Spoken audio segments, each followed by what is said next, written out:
Bonjour, it's Yungblud. I'm here at Vieilles Charrues with French 24. Today on Arts 24, we're at France's equivalent of Glastonbury, the Vieilles Charrues Music Festival, with one of the most anticipated headliners, Yungblud.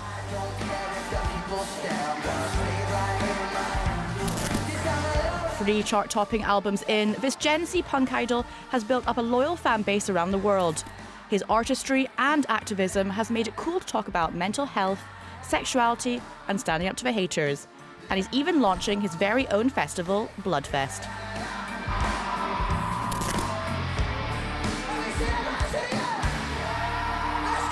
Yungblud, hello. Thanks for speaking to us on France 24. Thank you for having me.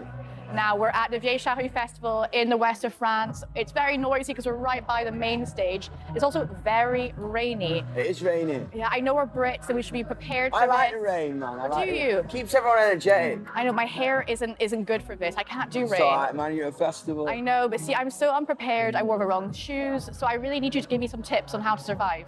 I just keep drinking. You're drinking, okay. I think, to be honest, I think once it rains at a festival, I like it because everyone's kind of bullshit goes out of the window. Yeah. I feel like we're all in the same boat, so like let's just enjoy the music and go mental, you know what I mean? Now, what can fans expect from a Yungblud festival performance?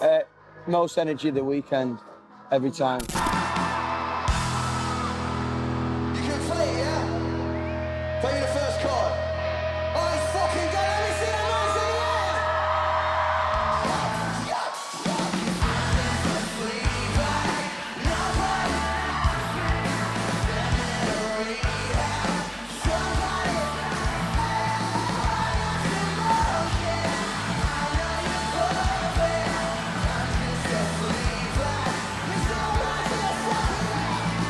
Some of the headliners at this festival are kind of British legends. You've got Sting, you've got PJ Harvey, we have Simple Minds. But who were your kind of inspirations growing up musically? I think a lot of people. I mean, I really loved classic rock like AC/DC.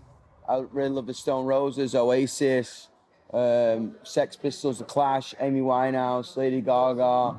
Anyone who kind of was really like had their own world. I think I think anyone that really kind of just created their own culture and their own planet. I was made for loving you, baby. You were made for loving me. I can't get enough of you, baby. Can you get enough of me? That's something I really love is that you call your fans a community. 100%. Tell us about this community and why are they so important to you?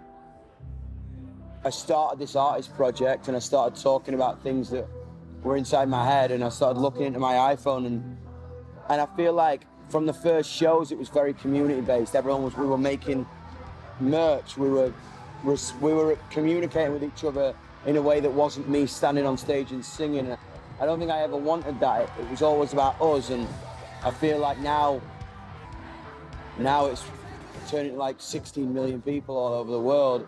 I hope that never changes. I just feel like I wanted to belong somewhere my whole life, and now I do, and that's the most important thing in the world to me. You know what I mean? Yeah, especially you can touch so many people through social media, which is something wonderful. Yeah, I feel like I don't have to adhere to anybody else's bullshit. I've got my community, all I care about is them, and everything else is just doesn't mean anything to me. Do you know what I mean? I'm really grateful to my family and my community for that, you know what I mean? Speaking about community, you've been really open about talking about mental health and really advocating people to, not feel ashamed, not have any stigma around this. Now, you just released a song called Breakdown, which really touches on these subjects. I've been fighting its changes, tearing my heart out, wanting to die before I open my eyes. Can you talk us a bit about the song? I wrote this song because I feel like I can feel myself changing. I'm 27 next, and it's like the biggest change I've ever felt in my life.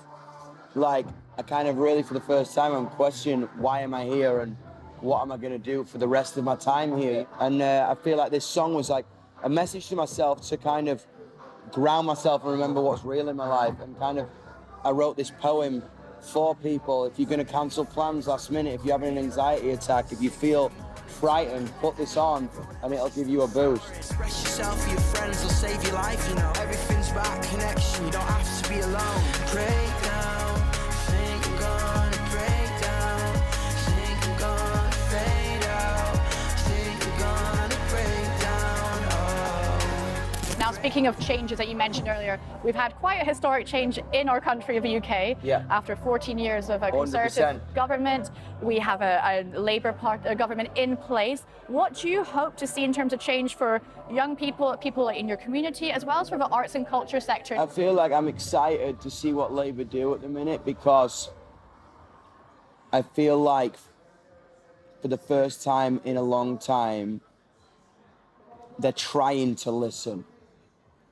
You know what I'm saying? I think that's a big thing. They're trying to listen and they're trying to take that perspective on board. I think the arts are definitely going to be a lot more supported under this new government. I feel like Keir Starmer said some dodgy shit about the trans community a couple of weeks ago, which pissed me off, and kind of I was really rooting for him until that came out.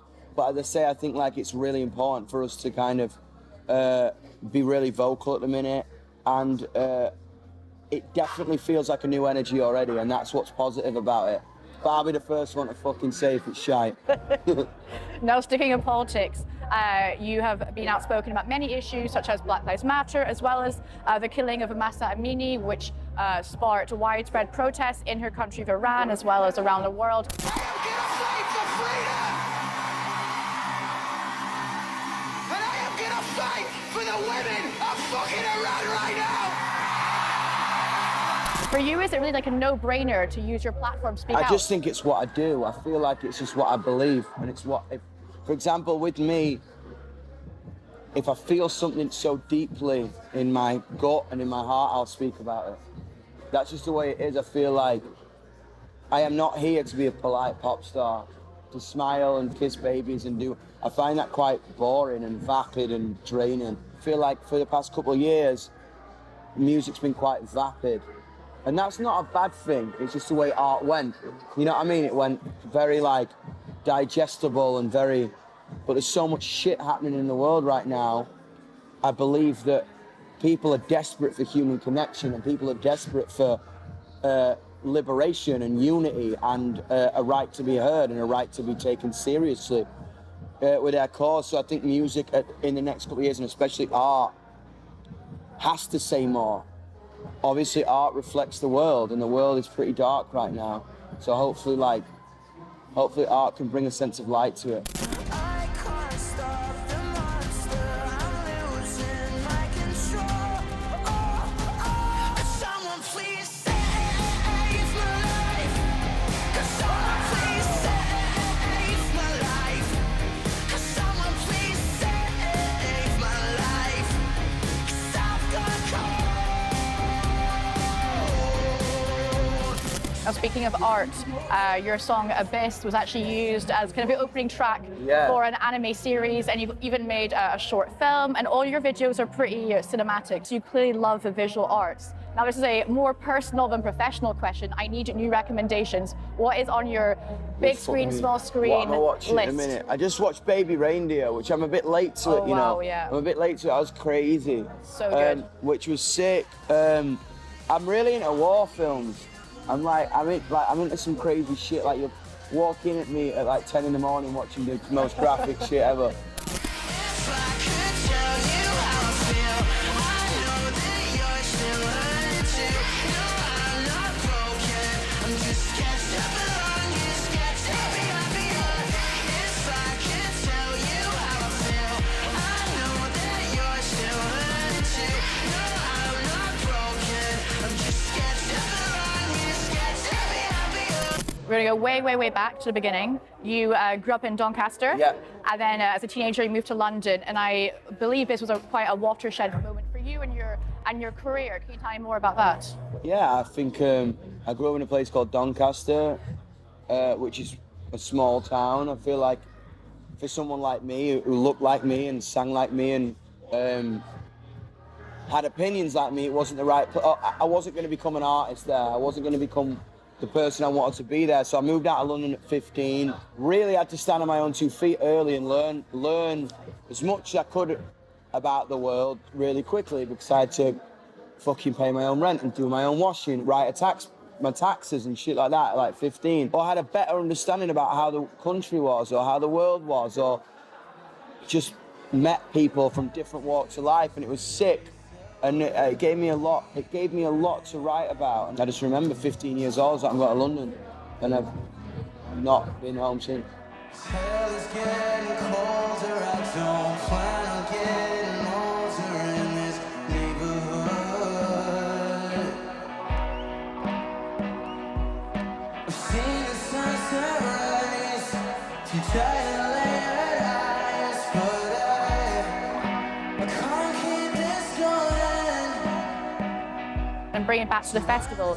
You're going from city to city, festival to festival. Do you ever take a second just to kind of go, okay, this is where I am, this is what I've achieved? Do you ever take a breath? This year's been quite big for me on that. I think going into my next record, like, I've been doing this for 5 years now, non-stop, and I took probably about 4 months at the start of this year to really think about what I wanted to do. And we're about to bring out our most ambitious album yet. We're about to bring out the biggest concept of an album yet. It's some of the best music I've ever heard, and I can't believe we've written it. Well, we can't wait to hear it. Yungblud, thank you so much for speaking Thank to you us for on having me, France 24. man. Merci beaucoup. Nice.